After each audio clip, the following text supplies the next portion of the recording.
اس کائنات کی ہدایت دراصل انسان کی ہدایت سے وابستہ ہے، اور اس کائنات کا دکھ سکھ انسان کے دکھ سکھ سے وابستہ ہے۔ اگر انسانوں کے درمیان امن اور سکون پایا جاتا ہے تو پوری مخلوق، پوری کائنات کے اندر امن اور سکون پایا جاتا ہے۔ اگر انسانوں کے درمیان کشمکش ہے، جنگ ہے، بے چینی ہے، بد امنی ہے، بے سکونی ہے، تو اس میں صرف دوسرا انسان متاثر نہیں ہوتا بلکہ اللہ کی ساری مخلوق متاثر ہوتی ہے۔ بھلے بے زبان مخلوق ہے لیکن پھر بھی وہ انسانوں کے بڑھتے ہوئے ظلم سے اسے بھی بے چینی اور بے سکونی ضرور ملتی رہتی ہے۔ تو آپ علیہ الصلاۃ والسلام کی تشریف آوری سے پہلے جو اس کائنات کی حالت تھی، جو اس دنیا کی حالت تھی، یوں سمجھیے کائنات کا ذرہ ذرہ بارگاہ خداوندی میں فریاد کر رہا تھا کہ میرے مالک، اگر تیرا رحمت للعالمین محبوب اب نہیں آئے گا تو پھر کب آئے گا؟ کیونکہ کائنات کے ذرے ذرے کو اب ایک ایسی ہستی کی تعلیمات کی ضرورت تھی اور ہدایات کی ضرورت تھی جس کی وجہ سے ہر ایک کو سکھ نصیب ہو سکے، امن نصیب ہو سکے۔ تو یوں سمجھیے کہ جن لوگوں نے خاص اسلامی تاریخ پر نہیں بھی لکھا، انہوں نے ویسے ایک دنیاوی تاریخ کے اوپر کتابیں لکھی ہیں، انہوں نے بھی اپنی اپنی کتابوں میں یہ بات لکھی ہے کہ یہ جو چھٹی صدی عیسوی تھی، چھٹی صدی عیسوی تھی جس میں آپ علیہ السلام کی پیدائش ہو گئی 570 عیسوی کے اندر، تو یہ چھٹی صدی عیسوی یوں سمجھیے گمراہی کے آخری درجے کی صدی تھی، جس کو اللہ رب العزت نے اپنے کلام پاک کے اندر اس طرح بیان فرمایا کہ وَكُنْتُمْ عَلَى شَفَا حُفْرَةٍ مِّنَ النَّارِ فَأَنْقَذَكُم مِّنْهَا۔ قرآن مجید کی تیسری سورہ آل عمران آیت نمبر 103 کے اندر کہ تم آگ کے گڑھے کے کنارے پہ کھڑے تھے اور اللہ نے تمہیں بچا لیا، اپنا دین دے کر، اپنا محبوب بھیج کر اللہ نے تمہیں بچا لیا، کیونکہ تم اس وقت جہنم کے گڑھے کے کنارے پہ کھڑے تھے۔ اسی طرح اللہ رب العزت نے قرآن مجید کی 62 نمبر سورہ جمعہ آیت نمبر 2 کے اندر ارشاد فرمایا وَإِن كَانُوا مِن قَبْلُ لَفِي ضَلَالٍ مُبِينٍ، کہ میرے نبی کی تشریف آوری سے پہلے ہر طرف گمراہی ہی گمراہی تھی، ہر طرف بد امنی ہی بد امنی تھی، ہدایت سے دوری تھی۔ تو یہ آپ علیہ الصلاۃ والسلام کے زمانہ بعثت سے پہلے کے جو دنیاوی حالات تھے وہ خود اللہ رب العزت نے اپنی لا ریب کتاب کے اندر، اپنے کلام کے اندر ان حالات کو خود ہی بیان فرمایا ہے۔ خاص مکۃ المکرمہ جس کے اندر آپ علیہ الصلاۃ والسلام کا ظہور مبارک ہوا، نہ تو اس کی کوئی اخلاقی پوزیشن تھی، نہ ہی اس کی کوئی مذہبی پوزیشن تھی۔ اخلاقیات کا یہ عالم تھا کہ اگر ان کے کنویں سے اونٹنی نے، اونٹ کے بچے نے کوئی تھوڑا بہت چند گھونٹ پانی کے پی بھی لیے تھے تو پھر جنگ چھڑ جایا کرتی تھی۔ حالانکہ آپ سمجھتے ہیں کہ بہنے والا چشمہ ہو، بہنے والا کنواں ہو، اور ایک معصوم جانور، بے زبان جانور اگر کوئی چند گھونٹ پی بھی لیتا ہے تو اس سے کون سی کمی آ جاتی ہے؟ پانی تو ویسے زمین سے نکل رہا تھا۔ لیکن اخلاقیات کا یہ عالم تھا، برداشت نہیں تھی، تحمل ان کے اندر نہیں تھا۔ ماں، بہن، بیٹی، یہ سلسلے کیا ہوتے ہیں، اس حوالے سے کوئی روایات، کوئی تہذیب کا نام و نشان تک نہیں تھا۔ مشہور بات ہے وَإِذَا بُشِّرَ أَحَدٌ بِالْأُنثَىٰ ظَلَّ وَجْهُهُ مُسْوَدًّا وَهُوَ كَظِيمٌ، بیٹیوں کو زندہ زمین کے اندر گاڑ دیا کرتے تھے، دفن کر دیا کرتے تھے۔ اخلاقیات کی تو ان کی یہ حالت تھی۔ مذہبی حالت یہ تھی کہ خود کعبہ کے اندر، کعبہ کے سین کے اندر، کعبہ کے اندر 360 بت انہوں نے رکھے ہوئے تھے۔ شاید ہی مکہ کا کوئی ایسا گھر ہو جو بتوں سے خالی ہو، ہر گھر کے اندر ان کے بت تھے۔ مذہب کی تو یہ پوزیشن تھی۔ شرم و حیا کے حوالے سے حالات یہ تھے کہ اپنی سگی رشتہ دار عورتوں سے ہمارے معاشرے میں، ہمارے سماج میں، ہماری اسلامی روایات میں چچا کی بیٹی ہے تو بھی چچا کا بیٹا جو ہے وہ اسے اپنا بھائی سمجھتا ہے، اس کی عزت کا خود کو محافظ سمجھتا ہے۔ ماموں کی بیٹی ہے، پھپھو کی بیٹی ہے، خالہ کی بیٹی ہے۔ شرم و حیا کے جو ادب آداب ہیں ہمارے ہاں وہ ایک عصمت اور عزت کی حفاظت کے حوالے سے ہیں، لیکن وہاں حالات یہ تھے کہ اپنی قریبی رشتہ دار عورتوں کے ساتھ، بچیوں کے ساتھ، نوجوان لڑکیوں کے ساتھ اگر کوئی ناجائز تعلقات بھی ہوتے تھے تو وہ ناجائز تعلقات پر شاعری کر کے اس شاعری کو کعبہ کی دیوار کے اوپر لٹکا دیا کرتے تھے۔ شرم و حیا کی اتنی گئی گزری حالت ہو چکی تھی۔ کعبے کا طواف کیا کرتے تھے کعبہ کی عزت کے طور پر، لیکن کپڑوں سے خالی، ننگے بدن۔ یہ نہیں کہ ان کے پاس کپڑے نہیں ہوتے تھے، بلکہ وہ ننگے بدن طواف کرنا ہی عبادت سمجھا کرتے تھے۔ اگر کوئی جانور ذبح کیا کرتے تھے تو جانور کا خون اٹھایا اور کعبہ کی دیواروں کے اوپر لیپ دیا، لگا دیا۔ یہ اس طرح کی ایک پوزیشن تھی۔ دیکھیں بیماری کے بعد جب صحت ملتی ہے نا، تب صحت کی قدر و منزلت کا پتہ چلتا ہے۔ خون پسینے سے کمائی گئی جو دولت ہوتی ہے نا، اس دولت کی قدر کا بھی تب پتہ چلتا ہے۔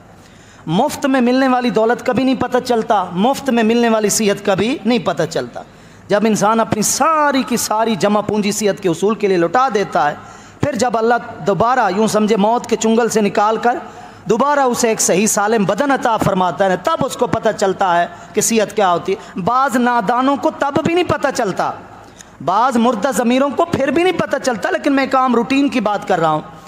جب ہمیں یہ پتہ چل جائے نا کہ آپ علیہ الصلاۃ والسلام کی تشریف آوری سے پہلے حالات کیا تھے، جہالت کیا تھی، روایات کیا تھی، تہذیب کیا تھی، یہ سن رہے ہیں آپ، اس کے بعد جب آپ علیہ الصلاۃ والسلام کے بعد حالات بدلے، روایات بدلیں، تہذیب نصیب ہوئی، زندگی کا سلیقہ، رہن سہن، رنگ ڈھنگ، یہ سب کچھ نصیب ہوا، تب پتہ چلتا ہے کہ آپ علیہ الصلاۃ والسلام کی تشریف آوری کو اللہ نے انسانوں کے لیے احسان کیوں فرمایا ہے۔ احسان کا احساس ہی تب ہوگا جب آپ پہلے والے حالات کا جائزہ لیں گے اور بعد والے حالات کو دیکھیں گے، تب پتہ چلے گا کہ آپ علیہ الصلاۃ والسلام نے کس طرح اس دنیا کو آ کر بدلا ہے۔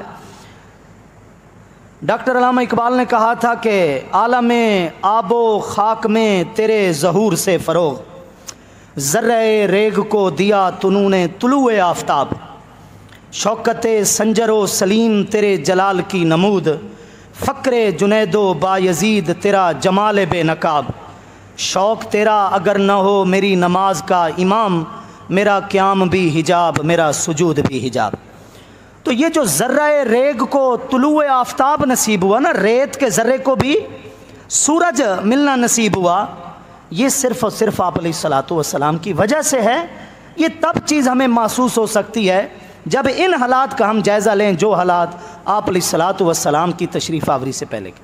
خلاصہ کلام یہ ہے جو میں نے آپ سے بات کی کہ آپ علیہ الصلاۃ والسلام جس صدی عیسوی میں تشریف لائے، 6 صدی عیسوی میں، اس وقت انسانیت خود کشی میں مبتلا ہو چکی تھی۔ نہ انسان کو اپنا پتہ تھا، نہ اپنے مستقبل کا پتہ تھا، نہ اپنے انجام کا پتہ تھا۔ یہ آپ علیہ الصلاۃ والسلام کی وجہ سے یوں سمجھے اللہ نے اپنی مخلوق کے اوپر رحم فرمایا، اور اس کے بعد انسان کو انسانیت نصیب ہوئی، آدمی کو آدمیت نصیب ہوئی۔ بہرحال اللہ رب العزت نے اپنے محبوب کو بھیجنے کا فیصلہ جزیرۃ العرب میں کیا، مکۃ المکرمہ کے اندر کیا۔ یہاں بھی ایک علمی نقطہ غور سے سنیے۔ پوری دنیا تھی، پوری زمین تھی جس پر دنیا تھی، آباد تھی، لوگ رہ رہے تھے، انسان رہ رہے تھے، مختلف قومیں تھیں، یونان ہے، روم ہے، ایران ہے، یہ بڑی مشہور اس وقت کی تہذیبیں تھیں۔ لیکن اللہ نے جو فیصلہ فرمایا وہ یہ فرمایا کہ اپنے آخری محبوب کو، آخری نبی کو، ختم الرسول کو اللہ رب العزت نے مکہ کے اندر بھیجا، جزیرۃ العرب کے اندر بھیجا۔ اس کی وجہ کیا ہے؟ نوجوان حضرات بیٹھے ہیں، ذرا اس بات کو غور سے سنیں۔ اب تو شاید وہ ماحول استادوں کی زیر نگرانی نہیں رہا جو پہلے ہوتا تھا۔ آپ پرکار جانتے ہوں گے، جو میتھ اور ریاضی کے اندر پریکٹیکل کے لیے آلات استعمال ہوا کرتے تھے۔ ایک مثلث ہوتا تھا، تکون جس کو بولتے تھے، اور ایک پرکار جس کو بولتے تھے۔ پرکار کو بیچ میں رکھ کر جب اس کا دائرہ کھینچا جاتا تھا نا، اس کا مطلب یہی ہوتا تھا کہ درمیان میں نقطہ ہے اور یہ آس پاس پورا دائرہ گول ہے، اس سے اگر ہم خط کھینچیں گے، لکیریں ماریں گے تو سب کی سب لکیریں کونوں کے اوپر برابر جا تک پہنچیں گی۔ اگر کوئی لکیر بڑی ہوتی تھی تو پرکار چلانے والا کا قصور سمجھا جاتا تھا کہ اس نے پرکار کو صحیح چلایا نہیں ہے۔ یاد رکھیے یہ زمین جس کو ہم کہتے ہیں نا دنیا گول ہے، تو اس پوری دنیا کے بیچ کے اندر جیسے گول دائرہ آپ کھینچے سیدھا سیدھا اور بیچ کے اندر آپ نقطہ لگائیں، تو یہ پوری زمین جو گول ہے، پوری کی پوری دنیا جو گول ہے نا، اس میں بیچ کا جو نقطہ تھا نا، سب سے پہلے سروئے زمین کے اوپر جو مکان بنا، ان اول بیت وضع للناس للذی ببکۃ مبارکا وہدی للعالمین، وہ اللہ تعالیٰ کا گھر کعبۃ اللہ تھا۔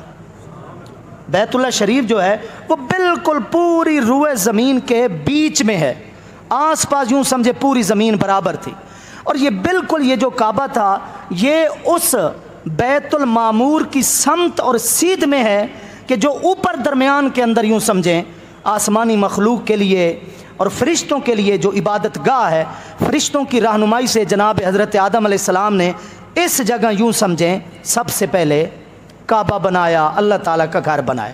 آج موجودہ جو کعبہ ہے نا، یہ اپنا بنو امیہ کی جو حکومت تھی اس میں مکہ کا گورنر حجاج بن یوسف تھا، عبد الملک بن مروان کی حکومت چل رہی تھی، یہ 10ویں تعمیر تھی، آج تک وہی تعمیر ہے، تزئین و آرائش ہوتی رہتی ہے، غسل خانہ کعبہ، غلاف خانہ کعبہ، یہ تبدیلی ہر سال ہوتی رہتی ہے، لیکن تعمیر نہیں ہوئی۔ تعمیر آخری بار جو ہوئی وہ حجاج بن یوسف کے دور میں ہوئی اور 10ویں بار ہوئی۔ یہ آج جو موجودہ عمارت ہے، اللہ ہمیں نصیب کرے دیکھنا، تو یہ موجودہ عمارت جو ہے یہ 10ویں بار بنی ہوئی ہے۔ تو اب یہ جو کعبہ ہے یہ مکہ کے اندر تھا، آپ علیہ الصلاۃ والسلام کو مکہ کے اندر بھیجنے کا مقصد یہی تھا کہ یہاں سے ہدایت کی چلنے والی ہوا دنیا کے سارے کونوں کو برابر لگتی رہے اور پہنچتی رہے، اور یہاں سے اٹھنے والا جو پیغام توحید ہے، پیغام رسالت ہے، پیام ہدایت ہے، وہ پوری دنیا تک برابر پہنچتا رہے۔ جیسے میں نے آپ کو وہ گول دائرہ اور پرکار کے ذریعے درمیان میں نقطہ لگانے کا طریقہ سمجھایا ہے، یوں سمجھے پوری روئے زمین کا جو ایک مرکزی نقطہ تھا وہ یہی مکہ تھا، اور اللہ تعالیٰ نے اپنے محبوب کو اپنی زمین کے مرکز کے اندر بھیج دیا تاکہ سب تک یہ مرکزی پیغام جو ہے وہ پہنچتا رہے۔ اس کے اندر بہت ساری اور بھی بات ہے، لیکن وجوہات میں سے جو وجہ عقلی طور پر مجھے سب سے زیادہ اچھی لگی ہے، بہرحال وہ میں نے آپ کے سامنے رکھی ہے۔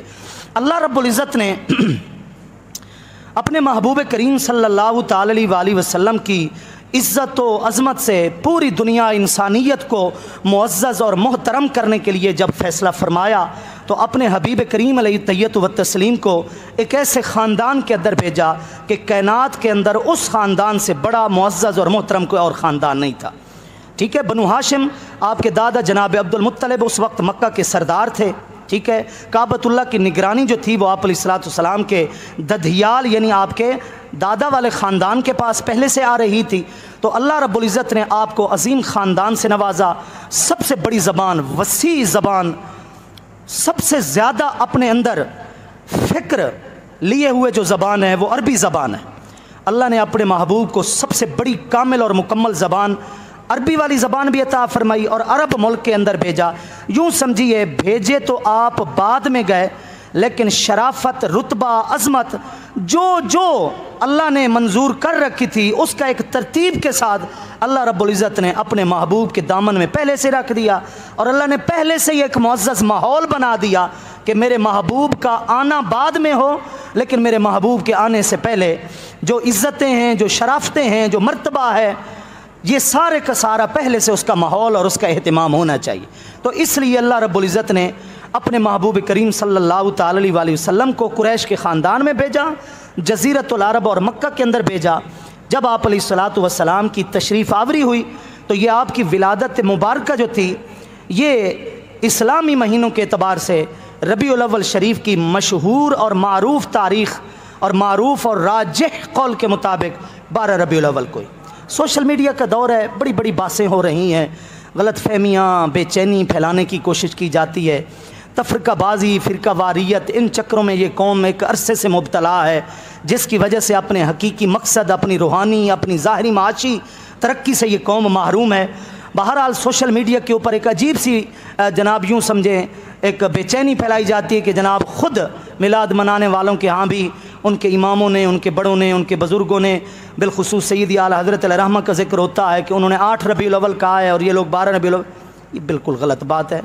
یہ جو چوری ہوتی ہے نا، کسی کی تحقیق سے کچھ بات لے کر اس کی فوٹو کاپی بنا کر اس کو سوشل میڈیا کے اوپر وائرل کرنا، شیئر کرنا، یہ چیزیں جو چور ہوتا ہے اس کی چوری کو زیادہ دیر نہیں رہتی، اس کی چوری پکڑی جاتی ہے۔ سیدی اعلیٰ حضرت رحمۃ اللہ تعالی علیہ نے ایک تحقیق پیش کی ہے، اس میں صرف کوئی انہوں نے 8 ربیع الاول کا ذکر نہیں کیا۔ میرے پاس پورے کا پورا فتاوی رضویہ کی 26ویں جلد کے اندر یہ فتویٰ، یہ ساری تفصیل موجود ہے، حوالہ لگا ہوا ہے۔ 26ویں جلد صفحہ نمبر 411 سے لے کر صفحہ نمبر 428 تک یہ ساری کی ساری تحقیق موجود ہے۔